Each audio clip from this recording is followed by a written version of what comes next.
Assalamualaikum warahmatullahi wabarakatuh. Di video kali ini kita akan membahas materi mengenai bilangan pecahan.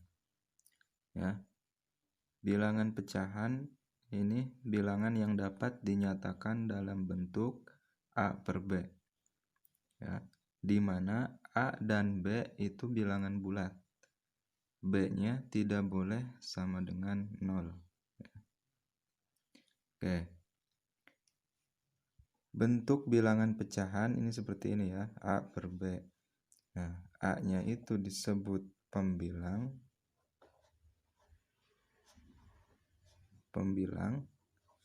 ya. Kemudian B-nya itu disebut penyebut. Nah, A-nya sebagai pembilang, B-nya itu sebagai penyebut. Ya. Yang atas itu pembilang, yang bawah penyebut. Oke, langsung ke contohnya. Yang nomor 1, 4/2 itu bilangan pecahan apa bukan gitu ya. Kita akan membahasnya. Nah, 4/2 ini bukan merupakan bilangan pecahan. Kenapa? Karena hasilnya itu komanya itu tidak lebih dari 0 ya. Ini kan 4/2 berarti 4 dibagi 2 sama dengan 2,0 gitu ya. Ini sama saja dengan 2,0. Nah, sedangkan bilangan pecahan itu hasilnya komanya itu harus di atas 0 ya. Ini 2,0 kan, sama saja dengan 2,0. Nah, ini itu bukan bilangan pecahan. Bukan bilangan pecahan. Nah, ya. Kenapa? Karena komanya ini tidak lebih dari 0 ya. Komanya itu 0.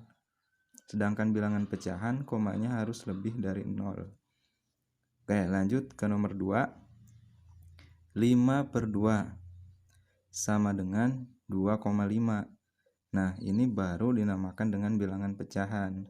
Kenapa? Karena hasilnya komanya itu lebih dari 1. Ya, 5/2 bentuknya sudah sama kan? A per B gitu kan. 5/2 gitu. Ya. Hasilnya itu 2,5. Nah, komanya ini lebih dari 0 kan, 5 lebih dari 0. Nah, berarti ini merupakan bilangan pecahan. Tuh.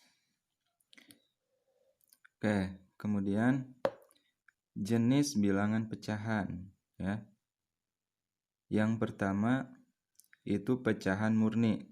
Nah, pecahan murni adalah pecahan yang pembilangnya lebih kecil daripada penyebutnya ya.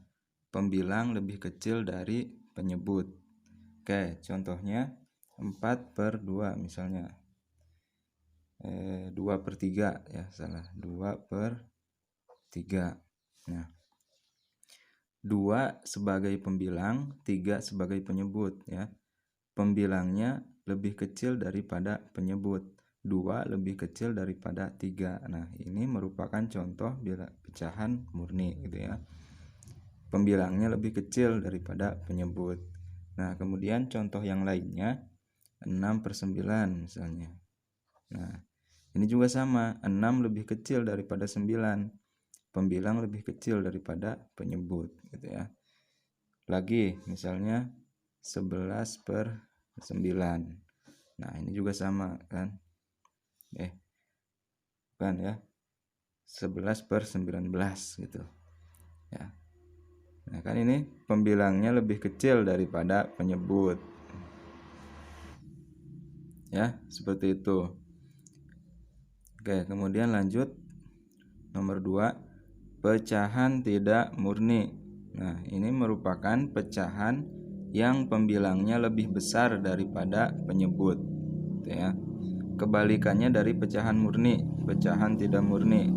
Oke, contohnya 14/7. Nah, pembilangnya 14, penyebutnya 7. 14 lebih besar daripada 7. Nah, ini contoh pecahan tidak murni. Oke, lagi misalnya 10/7. Nah, ini juga sama kan? Yang atas lebih besar daripada yang bawah. Lagi 40/6. Nah, ini juga sama, pembilang 40, penyebutnya 6. 40-nya lebih besar daripada penyebut. Oke, yang nomor 3, pecahan campuran. Nah, pecahan campuran itu pecahan yang bersifat A, B per C, ya, di mana B per C-nya itu harus pecahan murni. Ya, B per C-nya harus pecahan murni. Oke, bentuknya seperti ini ya, A, B per C. Contohnya 4, 1/3 misalnya ya. Oke. Nah, bentuk seperti ini itu dinamakan pecahan campuran. Ya, A, B per C. A-nya itu 4, B-nya 1, C-nya 3. 4, 1/3. Oke, kemudian B per C-nya harus pecahan murni, kan? Berarti 1/3 ini harus pecahan murni. Nah, tadi pecahan murni itu apa? Pecahan murni itu pembilangnya harus lebih kecil daripada penyebut. Nah, ini pembilang, satunya pembilang, tiganya penyebut. Ya, satunya kan lebih kecil daripada 3. Nah, berarti ini merupakan pecahan campuran. Tuh. Oke, kemudian 9, 6/10. Tuh ya. Ini juga sama. Ya. 6-nya kan lebih kecil daripada 10 ya. 6/10 ini harus pecahan murni gitu ya. Pembilangnya lebih kecil daripada penyebut. Tuh. Lanjut. 4, 9/14. Nah, ini juga sama. Ini pecahan campuran. Tuh. Oke, sampai di sini dulu untuk materi hari ini. Terima kasih, semoga bermanfaat. Wassalamualaikum warahmatullahi wabarakatuh.